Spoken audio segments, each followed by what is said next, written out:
Hi guys, welcome to the Financial Interest YouTube channel. My name's Dan. So in this video I'm going to give you 5 ways which I use to find companies to research. And if you enjoy this kind of content, please remember to hit like and also subscribe to help me out with the YouTube algorithm. It's really appreciated. So let's get on with the video. So the first place I look for investment ideas is actually in the area where I've got a lot of knowledge. So that's of course where you work. So if you've been working in a place for a long time, then you're going to have gained quite a lot of detailed knowledge about the company. So this is a really good starting point to actually research. And perhaps you already work in a company that's a publicly traded company anyway. Maybe you work in healthcare, so you might know different medical technologies that are coming on board, things like that. Or you could work in the restaurant industry. So looking at this area first is a really good starting point. And of course, it stands to reason that if you work in that industry, you're likely to have a lot of knowledge on the industry, particularly if you've been involved in it for a long time. So the next one would be to look into things that you spend your money on. So you could go back and look over the past few months, see where the majority of your spending is. Perhaps it's on groceries. I don't know if you go to a particular grocery store, or maybe you bought yourself a Tesla because you really love that car and the actual environment and the whole EV movement with the auto industry. Or maybe you've got a subscription to Netflix, the gym. Mostly these things are all going to be, there's going to be public companies behind a lot of these businesses. You might buy all the latest Apple products, that would be another one. So you can go and look and find the public companies that are behind things that you spend your money on. So that's another good place to look. So if you're already a customer of the company, you're likely to have a fairly good insight to that company as well. And moving on, you need to look at what you're passionate about. So obviously, what hobbies do you have? Maybe you're into photography, or you like going hiking. Maybe you play golf, that kind of thing. And this is a really probably like one of the most important things to look for, because you need to be passionate about the thing that you're researching, because otherwise you're not going to spend the time to actually do the research. And what you're looking for here is, ideally, you want this to balance with everything. So you want what you're passionate about to kind of line up with what you spend your money on, and also, if possible, also to line up with the industry that you're in. And then if you have all of those things coming together, that's a really strong recipe for not only knowledge, but also to kind of have the passion to bring it all together. So, I mean, for me, obviously, I'm sat here now making a YouTube video, so I've got a certain amount of passion about the whole process of doing that, whether it's like the audio recordings, the camera, a little bit of lighting. This is all stuff that kind of I'm into, aside from just the investing part of it.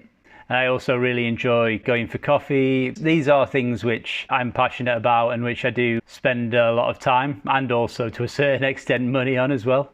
So moving on to number 4, here we have podcasts. One of the main things I listen to is Motley Fool Industry Focus. Now this really gives me just a kind of good overview of a lot of different industries, because on each day they'll cover a different industry. And they'll just go over some of the companies in the industry. Sometimes they might be looking into consumer goods. Sometimes it might be tech, healthcare, company financials. And this is just a really good way to kind of put companies on your watch list. If I hear a company that sounds quite interesting, then I'll go and do a bit of further digging and research myself to actually go and look into that company. So moving on to number 5, we can actually keep an eye on the guru investors, or otherwise known as super investors. So in the US, any companies who have over $100 million in assets under management have to carry out a filing called a 13F with the SEC. And what this will do is it will tell you everything that the company has bought and sold in the last quarter. So here I'm in the Real One Toolbox, and there is a section for gurus in here. So here we can see the top, and I believe it's by the value of the portfolio. So we can see here at the top we've got Warren Buffett, and then we can kind of just scroll down. You've got obviously Bill Ackman further down here, and I tend to kind of look at the ones that have got less stocks, because obviously that kind of falls in more to the this side of value investing, where they're only holding a concentrated amount of companies. So we can see like quite a few people here who I follow: Monish Pabrai, Guy Spear, Charlie Munger. So this is kind of, and also lists the amount of stocks they hold. So you can see Pabrai has 3 there, Guy Spear 13, and we've got Michael Burry down there holding 10. So I'll just jump up to Manish Pabrai. So we can see here in Manish Pabrai, he's holding 3 companies. So we've got Micron, Seritage and Alibaba. And if we go to the buys, obviously they're showing the period of Q2 2021, and this is Baba, that's the symbol. And then you can see the action, which is an increase of 53.23%. And this shows the percentage change in the portfolio and the estimated average price that he bought the shares for. And there's actually quite a few other good websites you can get the data for the 13Fs, such as Whale Wisdom, Guru Focus and Data Roma, but I'll leave those linked in the description as well. So this is a good way to keep an eye on your kind of guru super investors. And there's worse things that you can do than just kind of blatantly clone some of these investors. Obviously, the companies need to have meaning to you and you still need to be able to understand them, but it's always useful to see what these super investors are actually putting their money into. But it's also worth just bearing in mind that when the 13F is filed, it's from the previous quarter. So we're now in August. So we've only just started recently, like the last few weeks, getting the filings from the second quarter.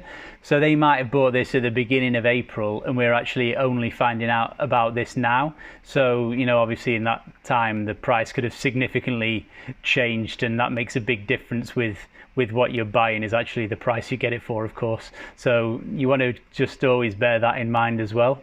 So those are the 5 main places that I use to kind of research for stock ideas. Of course, there's plenty of other ways you can kind of look into businesses. Obviously, there's a lot of great YouTubers out there. You can kind of watch their content. They'll do a lot of analysis on companies. Also, there's Facebook groups on value investing and things like that. That's another place you might get ideas, or blogs. So I just wanted to kind of highlight a few of the main ways that I actually go about it. But remember, these are just ways to get ideas to do research. You always need to carry out all of your own research, make sure that the company is something that aligns with your own values. And that's like really one of the most important parts of this. So that's it for the video. I hope you enjoyed it. If you did, please give us a like. Also consider subscribing to the channel as well if you haven't already. I really appreciate any new subscribers and obviously the returning ones as well, as I try to kind of build my community up here. And you can hit the notification bell as well to get notified of when I'm going to release new videos. And also let me know in the comments below, where do you get your stock ideas from? Obviously there's a huge amount of resources on the internet, but I'm always interested to know how that works for each individual person. So thanks for watching, and I'll see you in the next video. Cheers.